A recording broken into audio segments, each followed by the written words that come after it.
Hey friends, how's it going? Ash here. Welcome back to Gents. I hope that you're well. In case you didn't notice, I own a few fragrances. I got some behind me here. It actually stretches out further than you can see on camera there. I've got more over there, more over there, more behind the camera, more in the other room. Actually just kind of fragrances all over the house. I got a few of them, okay? I'm gonna level with you here. Some people might say I got too many. I don't know. I'm not gonna say I agree with that, but it's been said. Last time I counted, I think it was like 1,800 or something like that, but that was over 2 years ago. So the amount that I own now, unknown, over 2,000. And believe it or not, I do not wear every single one of these fragrances. Yes, I know it's crazy. I could wear legitimately a new fragrance every day for years and not repeat when you say it like that. Ooh. But today I'm going over with you guys 10 different designer fragrances I do actually wear, even though I got this selection to choose from. So let's jump into it.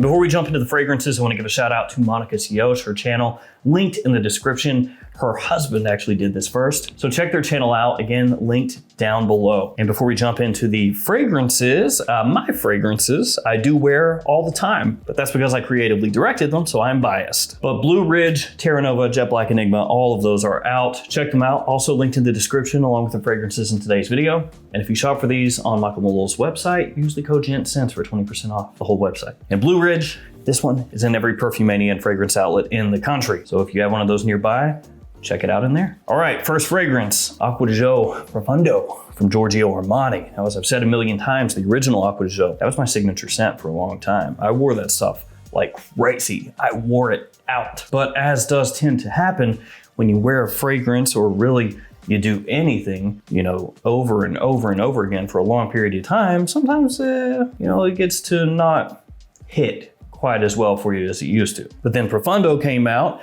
It has that Acqua di Gio DNA that I love so much, you know, a little nostalgic flair to it, but then it's modernized, giving it a nice green tinge, a little bit of minerality, still has that versatility, that complement factor that the original had, but as I said, done in a modern way. Love Profondo, love this stuff. And even though I do have so many different fragrances, I've still managed to put a dent in this one. After that, Stronger With You, absolutely, from Emporio Armani. Love this stuff, fantastic for fall and winter time. It's got that kind of sweet, warm, gourmand flair that's very popular in men's fragrances right now. Has that bit of booziness to it that gives a nice sweetness, which really it's already sweet with that gourmand feel that I just talked about, but yeah, the booze does wonders. Really nice performance on this, massive compliment factor. The Stronger With You line for me has just improved and improved from the first release. After that, Light Blue Forever from Dolce & Gabbana. Now, when this came out, I absolutely adored it. And that's because of the opening here.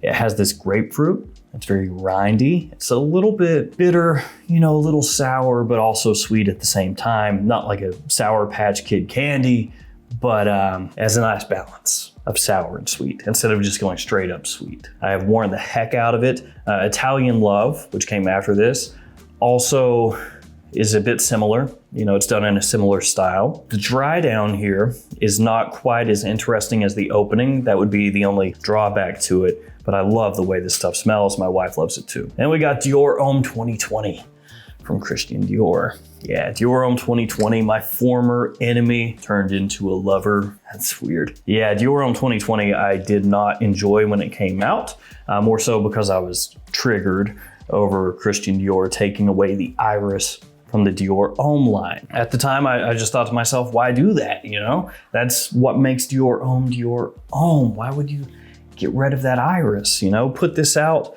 as a flanker to Dior Homme, like a Dior Homme Boisé or something like that. Or even put it out as its own line, you know, start a new line of fragrances and build around this scent profile. So that's what I was mad about when it came out, but then as time went on, I kind of got over it and I tried this out more and I realized, actually, I do really like it. So while I may be unhappy with the iris-based Dior Homme kind of going the way of the dodo bird, I still like this. Really nice, modern, woody fragrance, very classy versatility to the nines. This stuff is boss. You can wear it pretty much anywhere. To the office, it's gonna work. On a date, it's gonna work. Business situations, formal situations, casual situations. Really love it. Then we got Gentleman Eau de Toilette Intense. Some people will say that this smells similar to Dior Homme Eau, which is discontinued, unfortunately. Dior Homme Eau was a fresher take on the original Dior Homme DNA, so it does have that iris in there, but it's not as makeup-y, not as creamy, not as heavy. Instead, it's injected with this freshness that makes it easier to pull off in higher heat situations. So like spring or maybe early summer, early fall, it's gonna work really well in those situations. And this one, while not smelling exactly like Dior Homme Eau, is used in the same times, the same situations. And it does have that iris, and the iris in here is fresher than you're going to find in like Gentleman Eau de Parfum or Reserve Privé. Really classy, elegant, very, very nice. And another one that has great versatility as well. Now this one I included from the Gentleman line, but honestly, when it comes to the Gentleman line of fragrances, you could put about any of those in here and they would work. And I wouldn't even necessarily say that I wear that more than Reserve Privé, for example, but I do think it has a little more versatility overall than Reserve Privé in terms of the seasons you can pull it off. Essentially, I just had to pick one from the line and I just decided to go with that one for this video. Why Eau de Parfum up next from Yves Saint Laurent. Blue fragrance, you can wear it basically anytime. Again, a lot of these fragrances have great versatility. Some of them more year round, other ones more for specific seasons, but all of these fragrances I think have great versatility. It is, as I said, a blue fragrance. That means it's made for mass appeal, versatility, complement factor, all that stuff. Does it really well. Has a nice apple in the opening, helps set it off a little bit from the more typical citrus plus ginger openings, though I don't mind a citrus ginger opening either. And then it has a very safe but appealing amber woody dry down, quite sweet, good performance. A lot to love about Eau de Parfum. I mean, it's one of those fragrances, one of the most popular ones on the market, so I don't need to, ramble on about it. You guys get the drift. But yeah, I wear that one a lot. And for that matter, a few others from the Y line get a good amount of use from me. Then we got Terredomez Eau Givre. And this one also has that opening, a little bit like Light Blue Forever, where the citrus comes across more natural smelling. It has a bit of that rindiness, but this one is not as sour, some people might say bitter, as Light Blue Forever tends to be in the opening. I like that a lot, but this one might be a little bit safer, I'd say.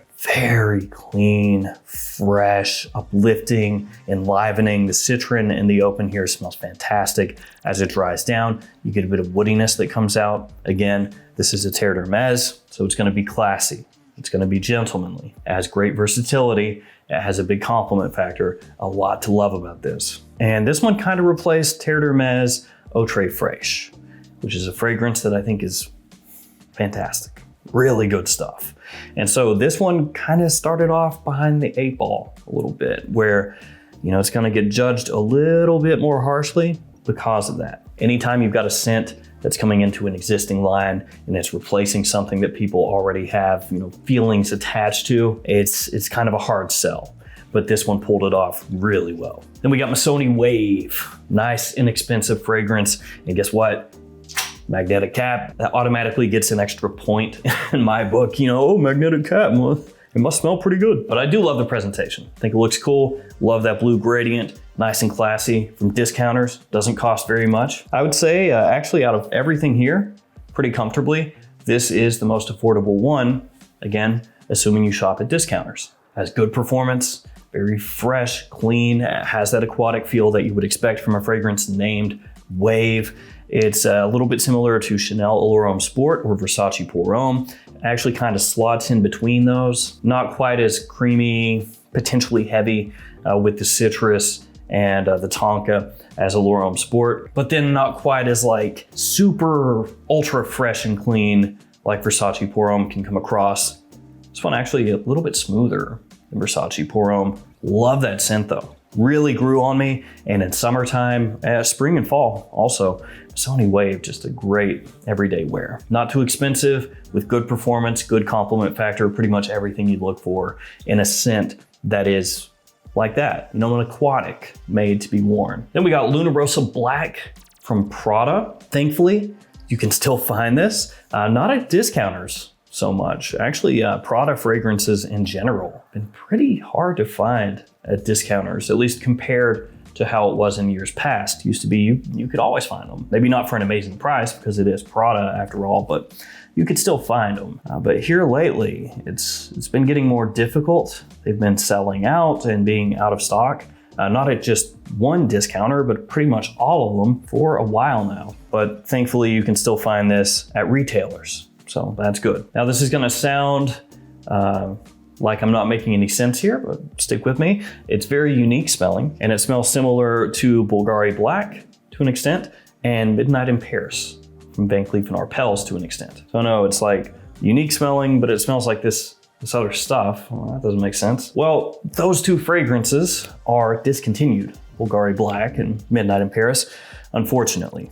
They used to be pretty affordable at discounters, but now the only place you're gonna find them is eBay. So if those were still out, then maybe you could say, oh yeah, Luna Rosa Black, you know, a little bit like you took pieces from Bulgari Black, name there, Bulgari Black, Luna Rosa Black, but took bits and pieces from that, bits and pieces from Midnight in Paris, and maybe a little bit from Luna Rosa Sport, and kind of put it in a blender, and then Luna Rosa Black came out. But those ones, can't find anymore. So yeah, Luna Rosa Black has a nice amount of sweetness, got some tonka in there. It's got a dark feel to it, but still extremely wearable. It's not one of those fragrances that comes across smelling funky. And it does have a great complement factor as well. It's a scent that definitely will set you apart in fall and winter time compared to what most other people are wearing designer-wise. Great, great scent. And then last one, Lamal de Parfum from Jean Paul Gaultier. And so we're ending here to an extent with a similar idea as to what we started with.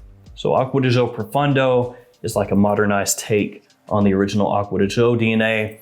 This one, Lamal de Parfum, is like a modernized take, a modernized twist idea on the original Lamal DNA. So you've got kind of 1 foot in the past and then 1 foot in the present. Lamal de Parfum also makes use of iris, a note I love. It's not as prominent in here as in like Gentleman Eau de Toilette Intense that we talked about before, but it is noticeable. Helps elevate the fragrance, really does take it into the modern realm of men's perfumery. Great compliment factor once again with that one, wonderful release. And a lot of you guys out there talk about that one anytime I ask you for what do you think is the best flanker? You'll mention that one. Or what's the best fall or wintertime fragrance? You'll mention that one.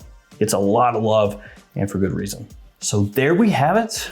Those are 10 fragrances, designers, that I actually wear, even with all of this to choose from, which honestly sometimes is just like, I don't know what to wear. And then I'm just like, this one again, I guess. All right, guys, that'll do it for me. Let me know in the comments, what are some fragrances that you wear out? Like scents that you will wear over and over again. You don't get tired of it. Thank you for hanging with me. Stay safe out there. See you tomorrow with another fragrance video. See you later.